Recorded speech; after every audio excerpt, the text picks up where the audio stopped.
everyone. And to all the bison in here, you know. Wow, y'all give it up one more time for Quavo and the Vice President of the United States of America. This is amazing. This is nothing short of amazing. But I want to get out the way and hear from our amazing speakers. So first, Madam Vice President, you traveled the country connecting with communities and young leaders. Just this past fall, during the Fight for Our Freedoms College Tour, you engaged over 15,000 students on college campuses across the country on the most urgent issues of this moment, in particular, the fight for our most fundamental freedoms. One freedom you are focused on is the freedom to be safe from gun violence. And so it's no surprise that you oversee the first ever White House Office of Gun Violence Prevention. Now, what can we do from your perspective to end this senseless violence, and how is the administration leading on this issue? Thank you, Greg. Let me just start by talking about Quavo. So Quavo and his mother and his aunt, Takeoff's mother, a sister, came to my office in the West Wing of the White House to talk about this issue. And it was a difficult conversation that day. Because the issue is such a difficult one, and I know there are a lot of families here and survivors, and the pain that is associated with gun violence in America is almost unspeakable. And it is everywhere. And what Quavo has been doing with the Rocket Foundation to translate that pain and that grief into something that is about creating strength and empowerment in the community, including among our young people, is really extraordinary. And as I said to you that day, Quavo, in my office, that you have chosen to use your celebrity, the gift that you have as an artist, to talk about and actually work on with action this issue is really extraordinary. You are an incredible leader and a national leader on this, and I thank you for that as the head of the first White House Office of Gun Violence Prevention and as Vice President of the United States. Thank you, thank you. Really, really. And so this issue is, well, let me just start with this. It doesn't have to be this way. And we have to hold on to and remember that. It does not have to be this way. We cannot ever normalize this. We cannot ever get used to it. And we certainly cannot accept it. We need to understand that everyday gun violence is as serious as mass shootings, that any life lost, any life that has been impacted by gun violence is one life too many. We have to think about this in the many ways that the injury occurs, which includes, of course, the tragedy of life that is lost, but also the trauma that is an additional form of injury that can exist for a lifetime if we don't put resources into calling it what it is and putting the resources into diagnosis and treatment. Let's think about it in terms of the tragedy that gun violence in America is the #1 killer of the children of America. Not car accidents, not cancer, gun violence. 1 in 5 Americans has a family member that was killed by gun violence. Gun violence, black victims of gun violence, 10 times more likely to be a victim of gun violence. So it's a real issue that requires everybody's priority in terms of addressing it. And there are many ways to do it that include also what we need to do around election time, which is about recognizing that too many people who I will call cowards have been pushing this false choice to suggest you're either in favor of the Second Amendment or you want to take everyone's guns away. That's a false choice. I'm in favor of the Second Amendment. I also believe there is no reason why we have assault weapons on the streets of America. They are weapons of war. We need an assault weapons ban. I'm in favor of the Second Amendment. I'm in favor of the Second Amendment, and we need universal background checks. I'm in favor of the Second Amendment, and we need red flag laws.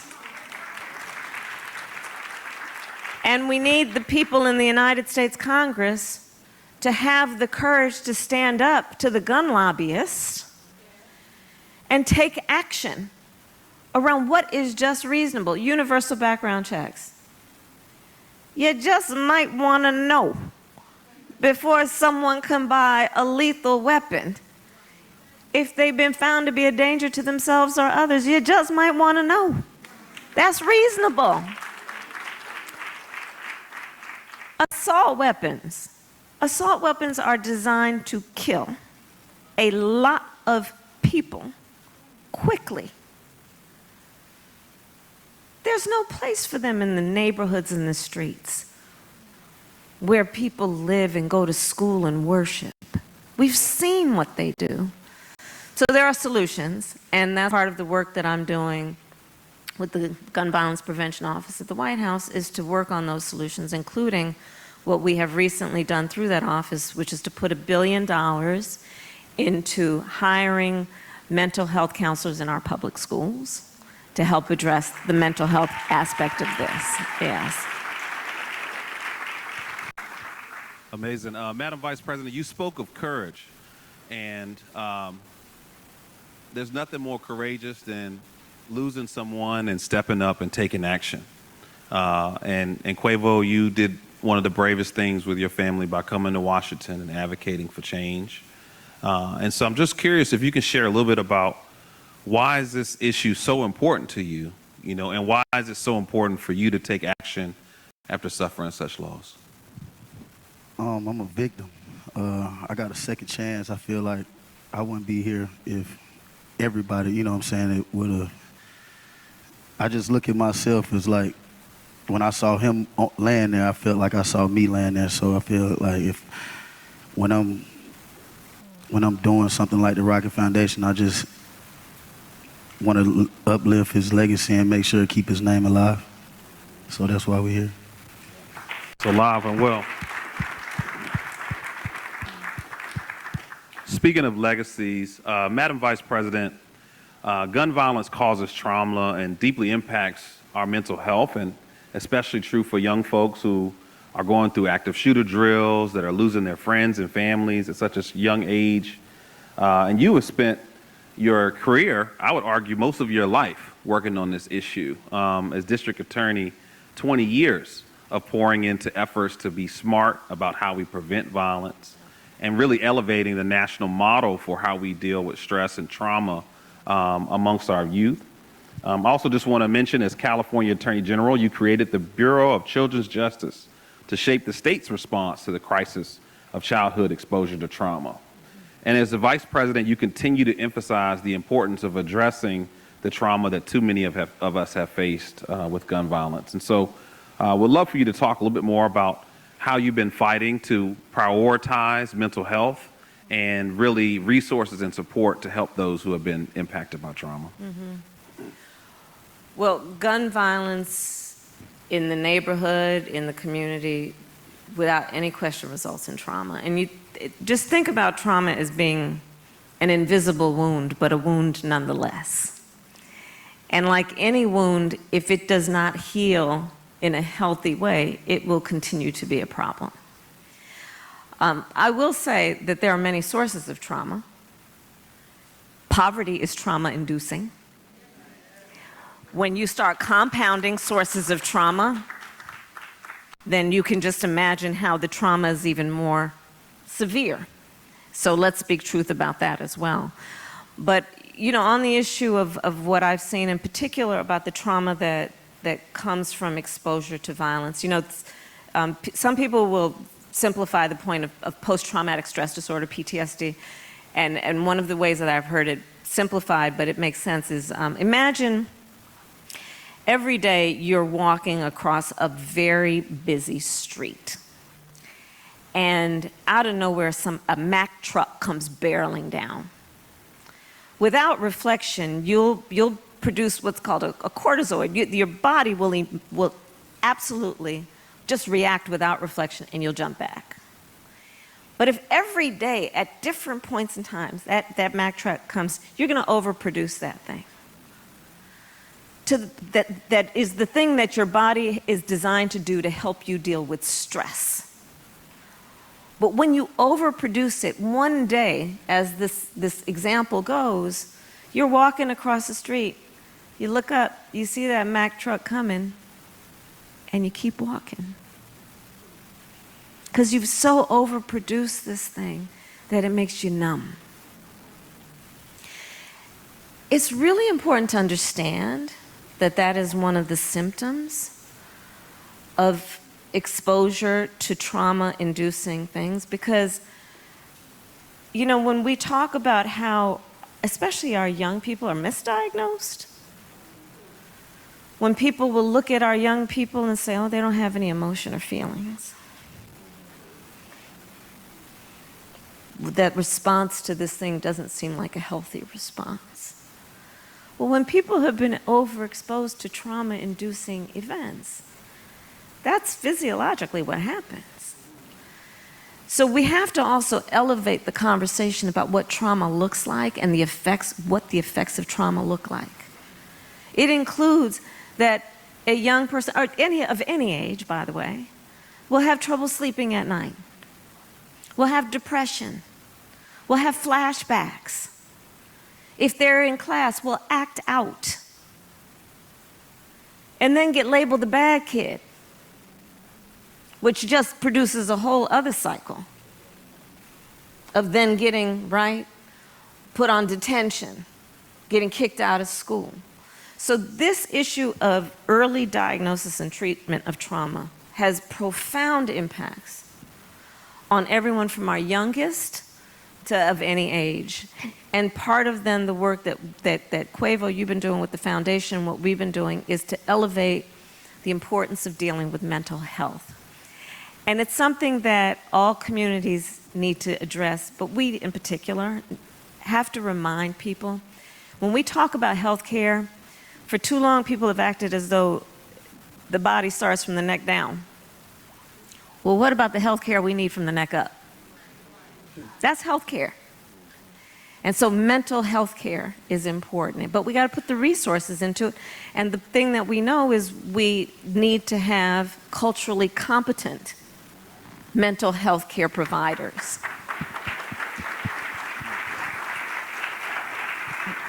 You mentioned, Greg, I did the college tour last fall, and I went to a number of schools, including our HBCUs, of course, and I would challenge the young people. You know, like there was back in the day, challenging people to go into public service. I'm challenging our young leaders. Think about a calling for yourself in the profession of mental health. Whether it be from being a therapist to being, going to medical school. But we need more people doing this stuff. And the one thing that I find with our younger leaders is they're more willing to talk about mental health than people of older generations. And I think I see that as a sign of opportunity. But to meet them where they are and what they're asking for, we need more resources going into the treatment.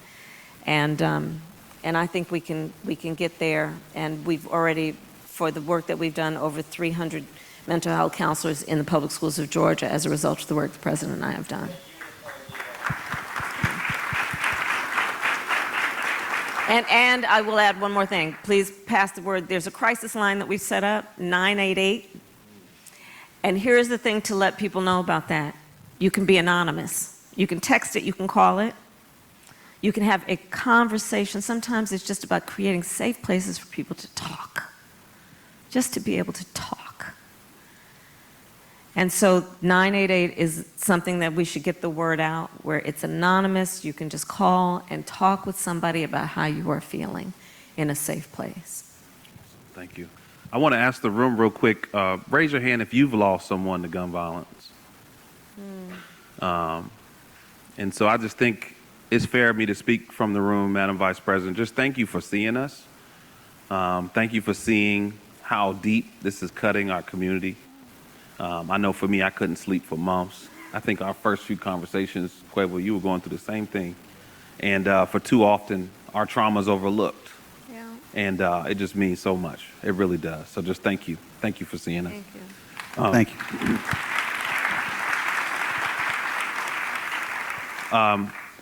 Quavo, you have been an inspiration to me, and look at this big room of so many people from Atlanta, but not just an inspiration on musically, but in your community and really on the entire culture, black culture in America.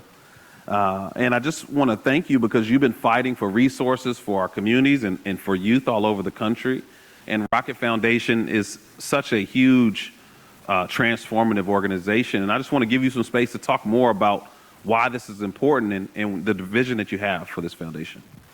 I mean, like I said, it didn't hit hard till it hit home with me. So we founded the Rocket Foundation honoring my nephew legacy and just seeing progress and seeing the support and seeing we got the vice president, we got all y'all in here that actually had the same experience as I have. And it's just like, once again, like me being on this stage is very, very tough for me. At the end of the day, it's like I'm already like a year missing my nephew. So just seeing some type of progress.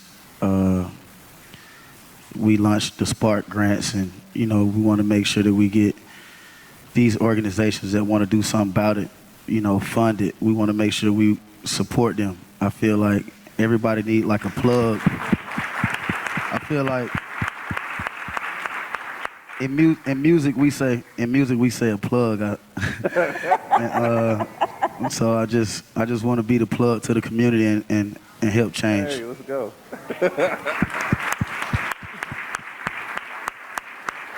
Keep it real. Yeah. I said, keep it real. Speaking of the plug. Well, Madam Vice President, we would love to close with one more question from you. I mean, there's so many amazing young leaders here that are streaming from all over the country, survivors, activists, frontline providers, violence intervention, mentors, so many leaders. And I'm just curious, what would you say to the young leaders of the future of how they can be a part of the change and really help turn this issue around? Well, I'll start with this. You were born a leader. And for the young leaders who are here now, you have clearly decided to activate that as early and as soon as possible. And that inspires all of us. Our country needs you. Our country needs you. And so so I got plenty of advice. Okay, here you go. So let's start with this.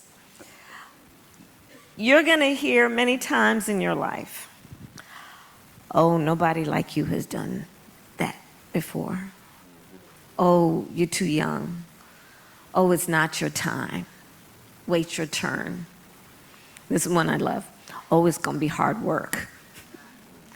Don't you ever listen to that.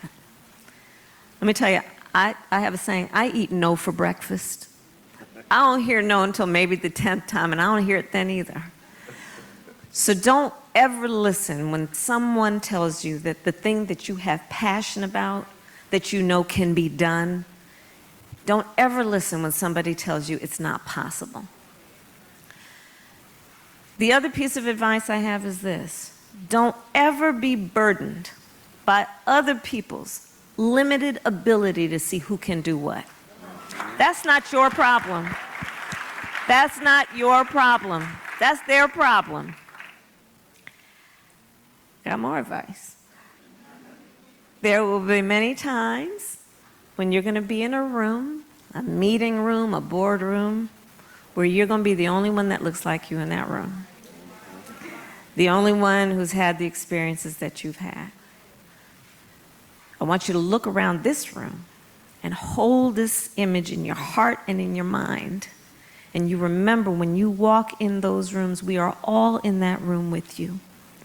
And so we expect and require that you walk in that room with your chin up and your shoulders back, knowing you are carrying the voice of so many people who are so proud that you are there. Don't ever let anyone suggest to you that you are alone, because that's one way to make somebody feel like they don't have people. You have people. You have people who stand with you. And so these are some of the things that I think is so important for our young leaders to remember. And in particular, our young leaders right now. You know, you talked, Greg, about active shooter drills. You know, when I was growing up, the closest thing we had is fire drills. Yep. Right? Our children, our young people, when I was doing the college tour, and I was doing it with college age people, so I was doing trade schools as well as universities and stuff. And I would ask the young people, raise your hand if at any point between kindergarten and 12th grade you had to endure an active shooter drill. Almost every hand went up. This one young person said to me, younger than the college, and said to me, yeah, that's why I don't like going to fifth period. I said, why, sweetheart? Why don't you like going to fifth period? And they said, well, because in fifth period, there's no closet to hide in. So we talk about trauma. It includes, especially when you're talking about children who are exposed to everyday gun violence, and they're doing active shooter drills, worrying about who might bust through the classroom door. Think about what our children are carrying in terms of the fear, when their beautiful big brains should be open to the wonders of the world and being taught about the wonders of the world and excited about that. And so back to our young leaders, your voices on so many issues, including this one, are based on a lived experience, which gives you the authority and the right and the entitlement to go out and speak your truth and require that people listen to you. And don't stop talking until people listen to you. We are counting on you. And you know, when our young leaders start voting in their numbers on issues like this, we're going to see a sea change. Because they're not going to wait. They're not going to wait, and they are not falling for the okie doke. So that's my advice. And then I guess my last piece is this. So I was proud when I was in the United States Senate to be one of the sponsors to make Juneteenth a federal holiday, which, and Juneteenth, yes. And Juneteenth is tomorrow. So, you know, a lot of people have said, well, how should we be celebrating? And, you know, we have the traditions, of course, but how should we think about now as a federal holiday?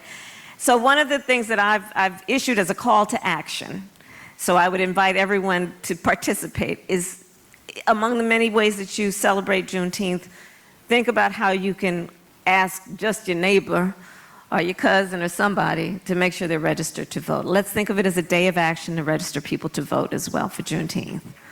So, Sure. There we go. I just want to add one quick thing for all the young folks out there. We have our great partners at AmeriCorps that are here as well.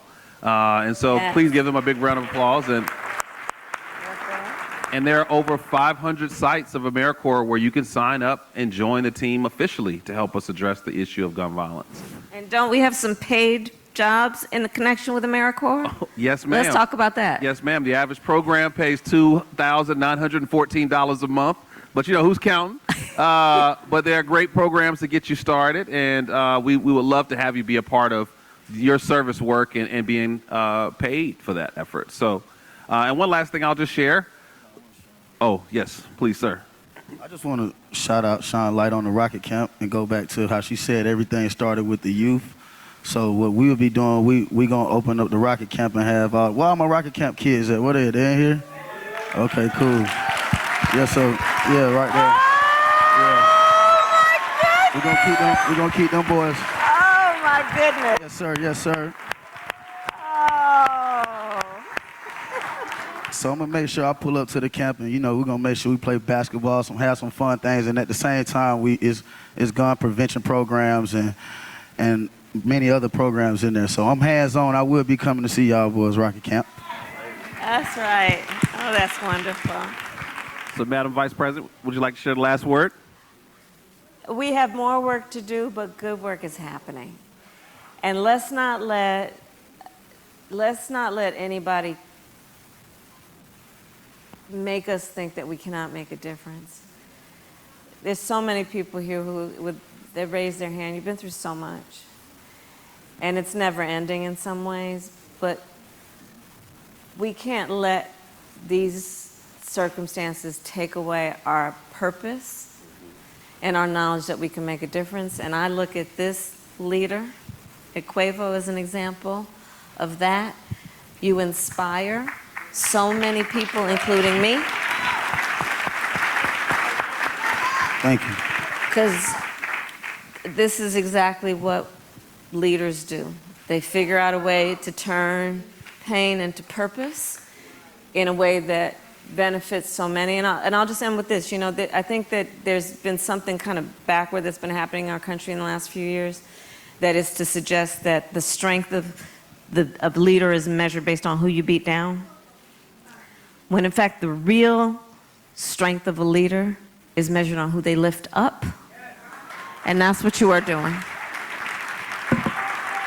Yes. Please give it up one more time, y'all, for Quavo and the Vice President of the United States of America.